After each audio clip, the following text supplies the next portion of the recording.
Security token offerings are the regulated version of ICOs, which we covered in last week's guide. They function in a largely similar way, with projects selling a token to a group of early investors in order to fund their work. The difference between an ICO and an STO primarily lie in the framework and preparation of the sale.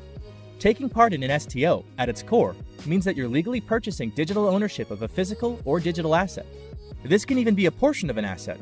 For example, you can own 1/10 of a gold bar.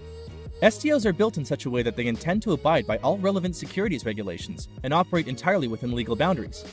Basically, the easiest way to think about it is that an STO is everything that an ICO isn't.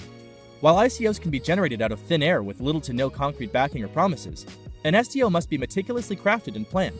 This can be done with an STO issuance platform that will ensure that both sellers and buyers are properly vetted, and that the tokens are issued within the legal parameters required.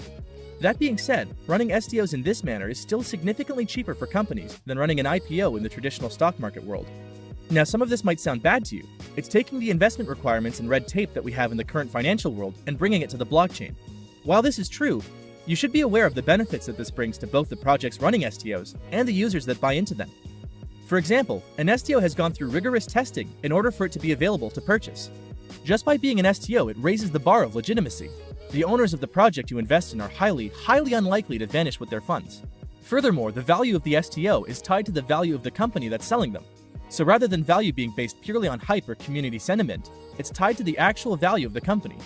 And finally, because the company running the STO has cleared all necessary regulations, they have no reason to fear a government or regulatory body shutting them down.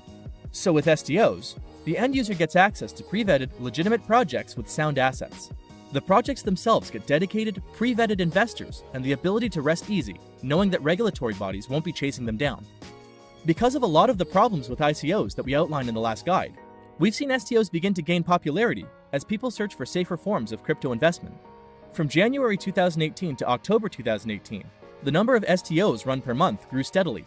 And much like ICOs, the majority of them, 68%, are run on Ethereum, so it isn't particularly tough to make the transition from ICOs. As you can see, STOs may become the preferred form of crypto crowdfunding in the near future. While regulation may be a downside to some, it's hard to deny the many benefits for both the end users and the projects themselves.